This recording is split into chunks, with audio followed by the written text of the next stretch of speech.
going on, ladies and gentlemen, and welcome to Sharkpool's one and only podcast, Pipeline. It's not actually the deep end. Today we're joined by the one and only Southern sweetheart, Caitlin Pass. Caitlin, how you doing today, man? Doing pretty good. Doing pretty good? All right, brother. That's what I like to hear. E3, of course, as everyone knows, E3 is happening right now. Right meow. So we're gonna discuss some of the E3 news that has been going down, just because I feel like there's so much stuff to talk about. But I wanted to talk more about our top 3 moments in this E3. You think that's fair enough to try to whittle it down to 3 moments, Kaylin? It'd be hard to, but I could try. I was about to say, well, so we're gonna give it the old college try, ladies and gentlemen. So, but first off, let's start off with some honorable mentions, Kaylin. What are some honorable mentions for you? Honorable mentions that didn't make my list would be Prey 2, which came completely out of left field. I don't think anyone was expecting that. Originally developed by 2K, I think it was debuted in 2011. Very interesting move on Bethesda to kind of throw that back into the woodwork, because from what we saw, it was one of the most interesting trailers back in 2011. And it seems like they're taking more of a Dead Space approach with this title, which is very intriguing to me. I'm a huge Dead Space fan. So that means that's a no from me, so no playing that game. Well, it's not horror-esque, but it is kind of got that over-looming alien... environmental kind of unease. Yeah, it's cold. And it's a far cry from the original what was displayed, which was more of a bounty hunter type-esque. You felt like, from the original trailer, it made you feel like Boba Fett. Which I would have liked. I'm on board with both of them, but... Boba Fett Dead Space. I'm into it. Great. Oh, God. Boba Fett just fights Rancors all over the place. That'd be amazing. An honorable mention for me, as we all know, well, as you know, Titanfall 2, man. Titanfall 2 didn't make my top 3, but hot damn, this is my jam. I'm ready to play that shit into the AM. It's gonna be great. I'm so ready for that game, man. Single player looks great. It looks like Iron Giant meets like Gundam meets like I'm just so excited for that game. It's gonna be really cool. It looks like it borrows heavily from Pandora. And by Pandora, I mean Avatar. James Cameron's Avatar. Yeah. It looks just like that. So the campaign kind of goes in parallel with a lot of the story elements from Avatar. It looks really cool. Yeah. Looks the mid-air grappling hook. Ooh, baby, watch out! That's gonna be. I'm gonna miss every time. Every fucking time. The time I actually could like do that, I'm just gonna like quit the game, like uninstall, just be like, nope. Nope, not getting any better than this. Can we ask like Respawn to just like put in like a instead of a kill cam, a whiff cam from all of the like worst whiffs. Worst kill of the match, Shane of the Year. All right. So what's number 2 for you for honorable mentions? Number 2 for me would be Days Gone. I know it's Days Gone. It looks like a fantastic title. It looks like something that's. I loved in the trailer that they showed. They showed a lot of environmental interaction with trying to stop the zombies, the horde, and that was all live gameplay footage. We hope. Yeah, you never know, man. It's fine. It could be pulling a U, be honest. But in essence, it really captured like the hopelessness of trying to escape, something like that, and it was just doing anything and everything that you can. And it just looked really, really cool. It really captured that same feeling that I had with Last of Us, which honestly makes me worried for Last of Us 2, because it kind of takes out its market, or takes its market away. So it kind of divides it, Yeah, I mean, everyone's still going to play Last of Us 2, but it's kind of like the thing that they're doing. EA's doing with Titanfall 2 and Battlefield 1 releasing in the same launch window. Yeah, it's just going to. That's so fucking weird. It's just going to divide and conquer type deal. So it's interesting. Yeah. I really enjoy to see where they go with it. It looks like it'd be a really fun game to play.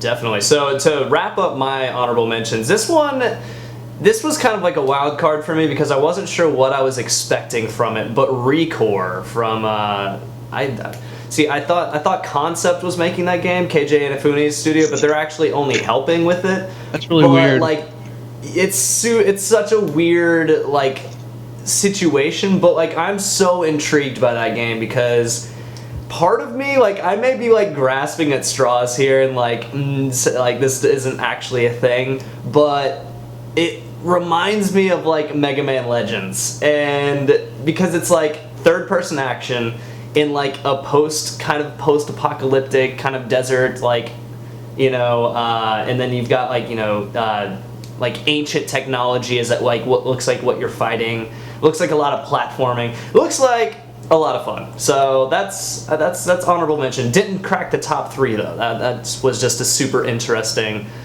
game for me. So without further ado, let's jump right on in. You want to go first, Kalen? I'm gonna let you go first with your number 3 moment of E3 2016. Your Dreams 2, baby. Number 3, and it was a huge shocker when they debuted it. As well as it was done, a lot of people thought it would be Hideo Kojima's new game, but it was actually Resident Evil. Ooh, baby! There's been rumors that it was going back to the survival horror roots, but no one ever thought it would borrow so heavily from titles like Outlast and PT, Layers of Fear, and just, you know, PT heavily. As you can see, PT influence everywhere, all over this game. And so some things that some points I wanted to hit. Number 1, is it going to be scary? From the trailer, it looks that way, but how much of these scare? How much is it environment? How much is it anticipation? How much is it genuine fear that's coming out, and not just something waiting for you to just make a loud noise? And that's something that every horror game is starting to, and it's the most annoying thing, because it's not genuine fear, it's not genuine dread, it's just a loud noise that startles you, and it's ridiculous. Absolutely.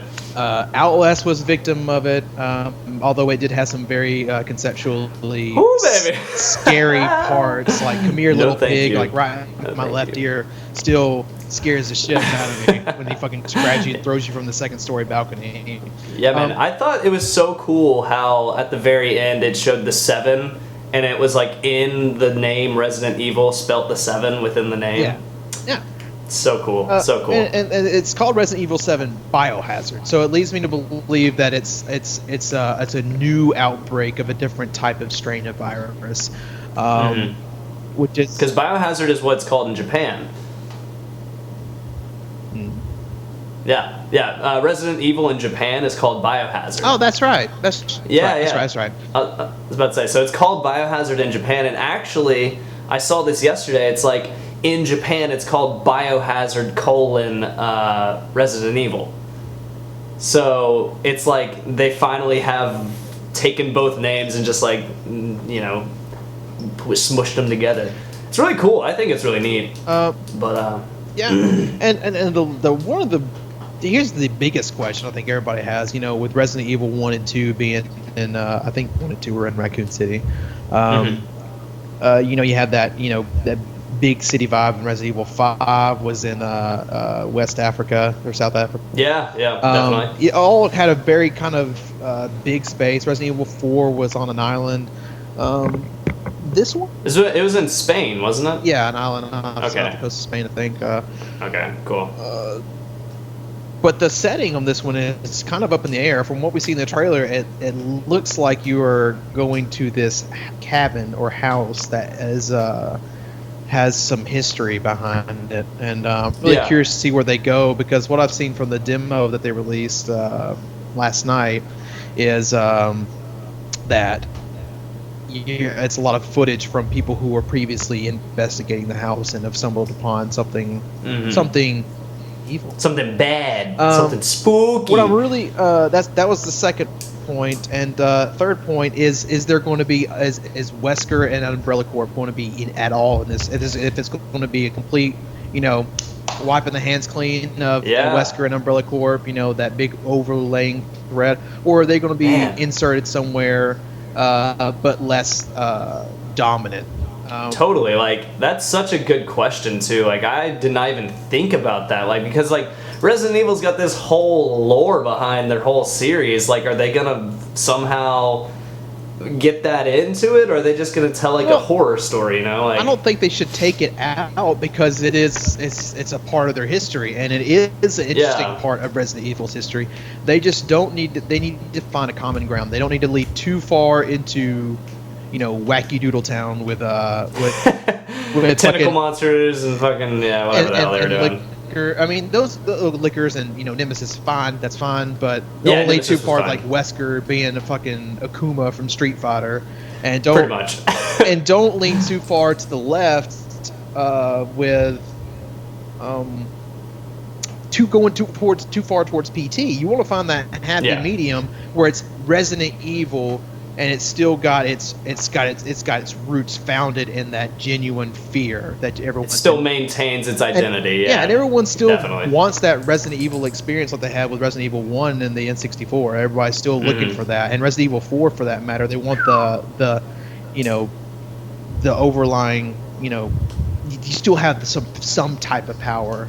I still think Resident Evil 4 is. I just hear that name more than I hear any of the older ones. I feel like that was the one that like everyone played that likes Resident Evil. Now, like the old Resident Evil fans, they liked 1 and 2, but like 4 is really good. 4 is it just collided with the good fear aspect with some good action sequences and some good good storytelling, and the virus that they had, and it was just kind of going around, and the leader was just going around and infecting everybody. It was kind of scary, but all right, man. I enjoyed it. And it's going to be VR experience. Definitely. A lot of things are VR now. Yeah, VR will be a great title for VR, launch title for VR. But we'll see. We'll see, man. All right, brother. Well, moving right along, I'm gonna go to my number 3, and this one was it was a little shocker, I guess you could say, because I was expecting something completely different. Shocker. One in the Android ear, and anyways, this is Detroit Become Human. I don't know what I was going with that. Detroit Become Human. So this was that the Kara teaser trailer. And then it turned out to be David Cage's and Quantic Dream's new game, and we weren't really sure what it was going to be because we knew it was going to be like Heavy Rain and stuff like that, but we didn't know how, I guess you could say. So this trailer begins and it shows this android man guy coming into it looks like a crime scene, but it's actually a hostage situation. So they send this android in. And it was so cool. So if hopefully everyone's seen it, so I don't have to explain what the trailer was like. But it looks exactly like Heavy Rain. Like, that makes me so happy. Like, Heavy Rain was one of the very first PlayStation 3 titles that I really played back in high school, and it was so good. It was so good. Like, the story was so. I'd never seen anything like that because that was before Telltale doing all their narrative-driven adventure games. So this was kind of like that next step. It wasn't quite an adventure game, but it was it wasn't just story. So, and there was a couple controller cues, hit the analog stick up and then down and around to do different decisions, and that was super Heavy Rain-esque. So hopefully David Cage and his whole studio learned from their mistakes with Beyond Two Souls. Beyond Two Souls, that game. I don't even know what it is anymore. Because it was very convoluted. I really hope it's just they just don't try to do anything too special. What I'm trying to say is I hope it's a smaller experience. I guess I want them to have to bring the scale down. You know what I'm saying? If they bring the scale down to street crime in this android filled human world where you're not really sure if androids are turning on each other all the time, that's so cool to me. That's so gnarly. I want that to happen. So what this game screams to me is it's one of my favorite animes of all time, but it screams Psychopaths to me. Yeah. And that's what really piqued my interest at first, is that I automatically see this world torn between people who can't really empathize with what humans are feeling, and they're put in this position of authority, and so it's a very divisive situation. It's kind of like the civil system in Psychopaths, where it kind of discerns whether or not a human is psychometer is, recoverable, but who is a machine to decide what a human can do? Exactly. So, that being said, it's going to be very interesting to see how they play around with it and how they play around with the multiple scenario. I do think they need to bring it down a little bit more, because you do, with a narrative game, you have a tendency to make things a little too large. Yeah. To bring it a little bit more in and keep it compact. Let the stories bounce off of what you got, but just kind of keep it smaller experience. Yeah. Smaller scale. I would dig that. And like Easy the story. Platinum. Holy God. Woo, baby, watch it, dude. Heavy Rains was hard as hell. There was like 22 endings. And you had to get all you had to get all the endings, and I almost got the trophy for keeping all the characters alive that you play as, and in the very last scene, one of my characters died, and I was like, fuck! It was awful. But no, I'm super excited about Detroit, so good stuff. Glad they showed that. So number 2 for you, old Kayla Reno. That was terrible. Kayla Reno, yeah. Number 2, and I'm sure this is probably number 1 on a lot of lists, but was didn't quite measure up what I was looking for. God of War 4. God of War 4, okay. Number 2, couple things. I mean, number 1, a couple things I want to hit, but holy shit, did this come out of like complete just? Yeah. This didn't come out of left field. This came out of the fucking stands. Yeah, baby. And it came swinging. Well, there was rumors of like the Nord thing, but like, yeah, I was not expecting to see this at this conference. Everyone is expecting the Norse theme, but no one was expecting this such a different approach altogether. Yeah. They took everything that made God of War, and they just like, we're not going to do that anymore, and just flip the table, and it's like, all right, we're going to take Skyrim, we're going to take just all kinds of RPGs, and we're just going to push them all together and give you something different. Number 1, it looks beautiful. Definitely on a different engine. It's definitely going to be a 4K PlayStation Neo type totally thing. Yeah, definitely. But the number 1 point I want to hit is the creatures in the game. Everything about God of War can all be circled around to Greek gods and Greek monsters, which is a lot of the allure and appeal of the original titles, or at least it was for me. So it'll be very interesting to see what type of creatures that they could pull out of a hat. We already kind of saw a giant/troll in the yeah. He had some like fucking like a pillar or something. It was really cool. So like the thing with Norse mythology is it borrows heavy from it's Scandinavian, of course, but it borrows a little bit. They kind of meld between Norwegian mythology. And it brings me into my second point. Will God of War start to see some leaking into the Witcher's universe? And if so, what creatures can we expect? Yeah. The Witcher. Because I know in Norwegian mythology they have the Pesta. They have the, let's see, I had a list pulled up here. The Kraken. The Kraken. They had a, what's the Karen. The Mare. They have. These are all Witcher animals or beasts. Mm-hmm. That's awesome. They also have, lesser, like gnomes and dwarves and elves and stuff like that. So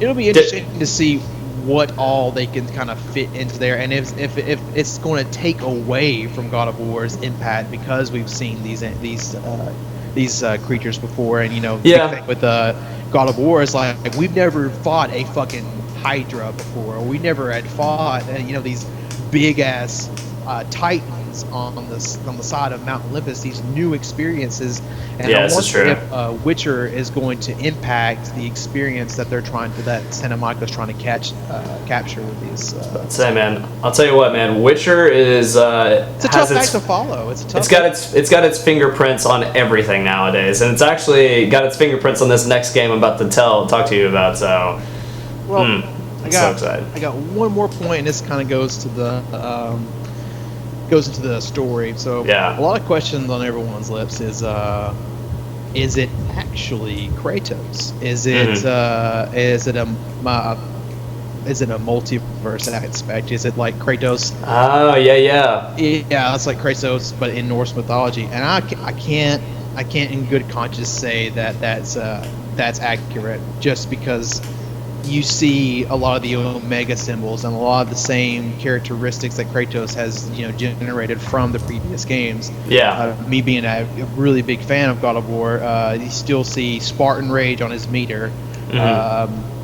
So what I believe is that this is several, maybe hundreds of years after Greece, has kind of went up in popularity and has started to fall across the world, and it's kind of back more in the Dark Ages, and it's okay. So you think it's the same Kratos from the first 3 games? Okay, all right. And he has inserted him, like Olympus has fallen with the decline of Greece. So Kratos has inserted himself into Scandinavian lore because the God of War it's the God of War, and he starts all kinds of shit. So that's my hope, is that it has a really interesting backstory of how Kratos got to where he's at, and that it still has those aspects from the original 3, because I don't think that it would make a lot of sense to say this is a new Kratos. It's still named Kratos. He's still got the same character design. It's still got the same symbols. It's just not the one from the original. It doesn't make sense to me. Definitely. I think it may be like a Zelda thing where it's like the same name, like Link, but he's a different person. So you never know. Yeah, we'll see. That's it. It could go either way. Number 2, speaking of Zelda. Ooh, that's a segue right there. My next game is Zelda Breath of the Wind. Man, oh man, is this game gonna do things to me. I've been excited about this ever since that first teaser, like 2 E3s ago, I think it was. The trailer, amazing. And it kind of like, throughout the trailer, it kind of gives you like this like lonely vibe, you know what I'm saying? Like, this seems like a world that is not very populated, I guess you could say. It doesn't seem like it's gonna be like a modern world.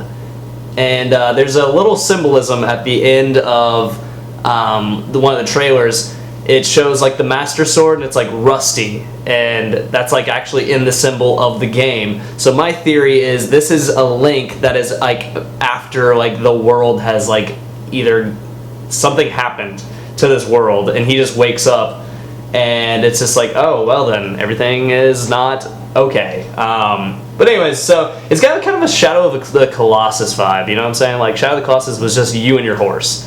And I think it's going to be Link and Epona, if that's what the horse's name is, like the whole time. So it kind of feels like Bastion to me, in a way. Yeah, it's got totally. Same kind of art style, same visual appeal. Tell you what, man, that art style, that art style is heavily Miyazaki.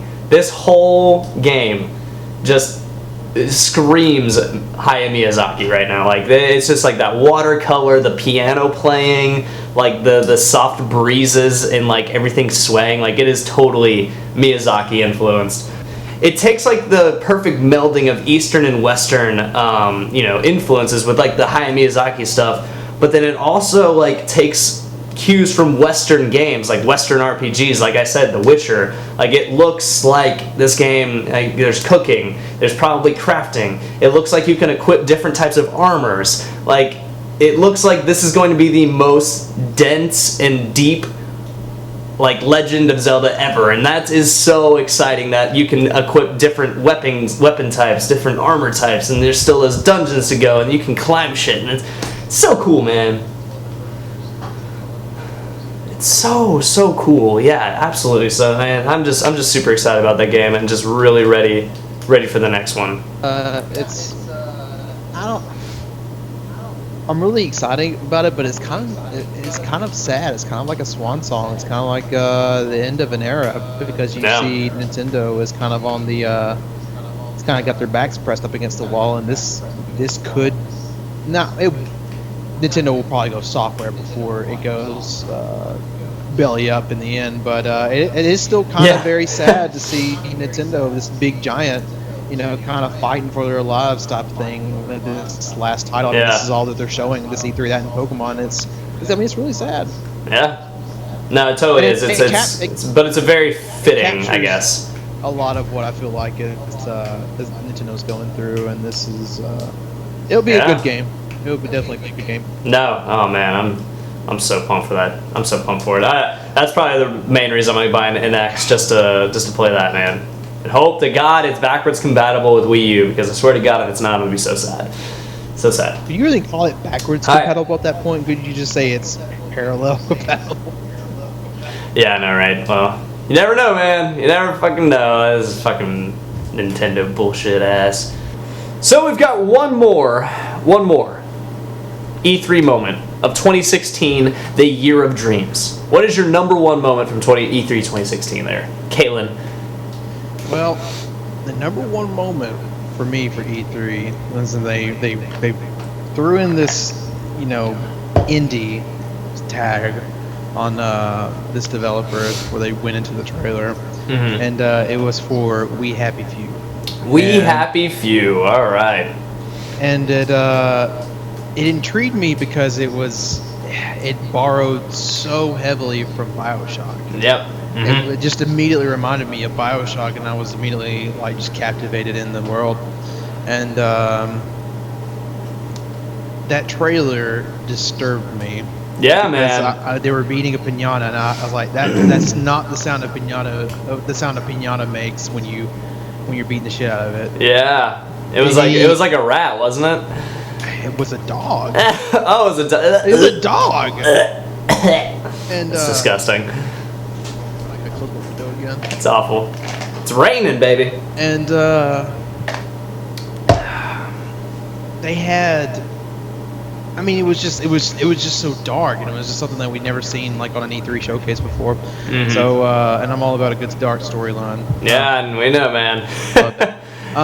So, yeah, I mean, it really excites me to see the stories going in that direction. Yeah, definitely. The top three things I wanted to hit on it's a couple things. This is my most anticipated from this conference because it looks so different and looks so new. Yeah, definitely.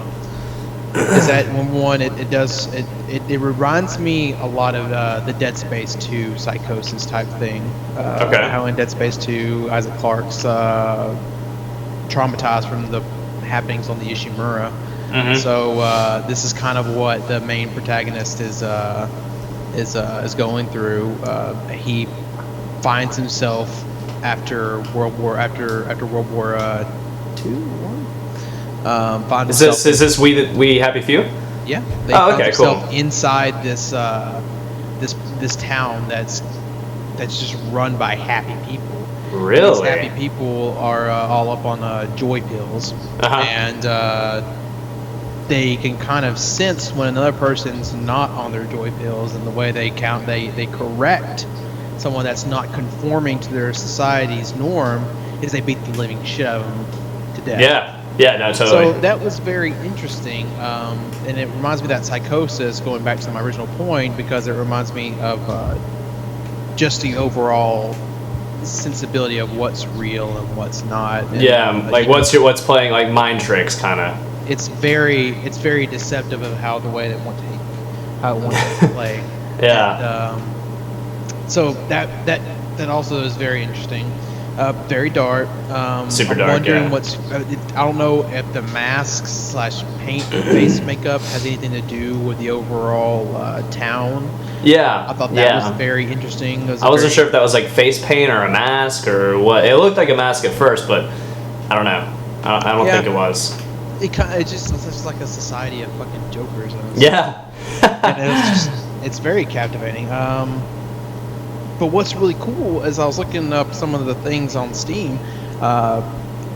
One of the main highlights for the gameplay is to practice stealth, combat, and conformity. Okay. Because you step one toe out of line, the big thing is you're trying to escape the city. You're trying to get out. Yeah. And so if you step one toe out of line into something that's not in the norm, then they'll fucking attack you. And if they attack you, it's hard to get away from, and you die. And then when you die, the whole town gets procedurally regenerated. So you have no idea where you're going to start out at. Damn, that's crazy, man. It's a really different take. And I'm really excited to see what it's all about. Yeah, definitely.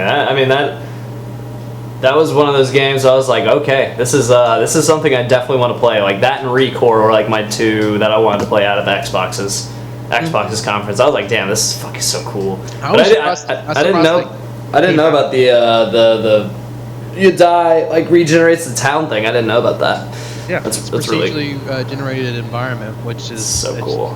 It makes sense, and it presents like a consequence for the player. Yeah. To not die and try to conform. And again, you face with the conformity. I mean, you don't want to be like these crazy ass people, but you kind of got to try to blend in. Yeah. So it's kind of like a roguelike in a way. That's really neat. Yeah. Really dig that. Good way to put it. Very well. Well, my number one. Me and you watched the conference together, so I think you know what my number one is. But during the conference, no, it's not even Spider-Man. It's not? It's not even Spider-Man. It is Horizon Zero Dawn for the second year in a row. My God, man.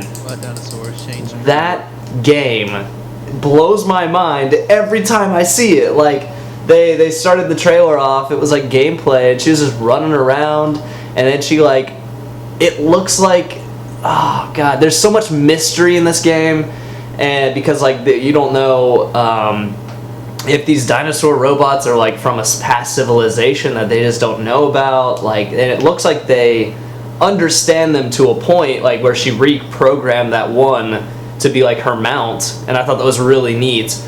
And then just the whole fight sequence, it looks like it's going to be just your bow and arrow, and like a bunch of traps and stuff. It looks like it's going to be like a huge world, you know, gathering. It looked like there was quests, you know, the little dialogue circle in that gameplay. That gameplay showed so many new things that I had not seen before. So, like, it looks like it's taking cues from like Witcher 3, Far Cry Primal, a bunch of other stuff. Like, it looks so cool. I'm so excited for that game. So excited. It's gonna be so good. And I love Guerrilla, so I just can't wait to see the finished product of something that isn't fucking Killzone. You know, so. Yeah, they've been kind of been in the box for a while. It's gonna be excited to see something different from them. Yeah. It reminds me a lot of the monsters and everything. It reminds me a lot of the Prometheans from Halo 4. Yeah. There was something else that I can't put my nose on. I don't know, man. It reminded me of. It's releasing the same month as Persona 5, so I gotta. It's Persona 5's releasing on Valentine's Day, and that's releasing like the 28th, and I'm like, why? Why? I have like a week and a half. I have a week and a half of Persona, and then I have to go buy a Horizon, and then I have to play one or the other, and it's gonna be awful. It's not gonna be fun. I'm so glad it's the summertime now, because there's nothing really coming out that's nothing coming out. I can play all my backlog stuff. I can continue to play Witcher 3 until I'm dead, you know. Until I die. I will never stop playing that game. All right. There's something that I could compare it to that reminds Horizon? me. Yes, I cannot think of it though. God, it's bothering me. I had it. Oh, The Matrix. It reminds me so much of the fucking Matrix. Horizon does? Oh God, yeah. Machine versus human. Oh, true. Okay. The oppression of the machines. Yeah. Yeah. Okay. They're I mean, the oppression of mankind by the machine. Mm-hmm. Reminds me a lot of the third Matrix when it all comes like. I think they're taking a lot of cues from that. Yeah, I never watched The Matrix. So. Oh wow. Yeah, I've never seen The Matrix, man. So if you watch The Matrix, you would see, you'd be like, all right, this octopus that's trying to get into the Nebuchadnezzar. It looks just like that from Horizon Zero Dawn, the Guardians or whatever. Yeah, totally. Yeah, man. I don't know. Like, my brother used to watch The Matrix, and like my mom would never let me watch it, so I was forbidden. It doesn't make any sense. It doesn't make any sense. It's not even. There's no sexuality in that movie hardly at all. I have no idea. It was a weird time. So, oh well, man. But that was E3 2016, the Year of Dreams, the sequel, number 2, Electric Boogaloo. Oh my God. So, Crash Bandicoot, of course. Can't forget Crash Bandicoot. But oh my God. That was very good. I'm about to say that. Any closing thoughts about E3 there, Caleb? Any closing thoughts? This year was most certainly more about the games. Oh God, yeah. I wish we would have seen more. Thunderclap. Was that thunder? Yeah, that's thunder. I wish we would have seen more. About what Sony's plans are for the future consoles, like the 4K, more customizable features, like a controller. Which they have their own press conference now, so I can see that totally being in PSX. So no worries there. It's a very, very, very interesting. Next couple years will be very interesting as far as with the console wars. And where does Nintendo fit in? Yep. Who the fuck knows? The wild card. It really wild is. Card. It's like their number is the number 0.